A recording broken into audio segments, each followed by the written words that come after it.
Arkadaşlar merhabalar, kanalıma hoş geldiniz. Videomuza başlamadan önce sizden ricamızdır kanalımıza abone olup beğeni atmayı unutmayın diyoruz. Evet arkadaşlar, şimdi ikinci dokunulmazlıkta gördüğümüz gibi arkadaşlar erkeklerde mavi takım 1-0 kırmızı takımın önüne geçmişti. Ve arkadaşlar gördüğümüz gibi şu anda 7-7 kadınlar kısmında devam ediyor.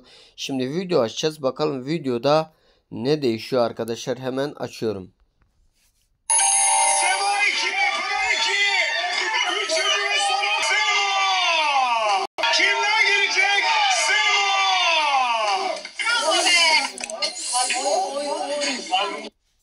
Evet arkadaşlar, gördüğünüz gibi Sema bu oyunu aldı ve aldığı için de artık 1-1 oldu arkadaşlar. Bu skor 1-1 oldu. Şimdi en iyilere geçecek. Sizce en iyilerde bu ikinci dokunulmazı hangi takım alacak? Hemen yorumlara bekliyorum. Kanalımıza abone olmayı unutmayın. Hoşçakalın.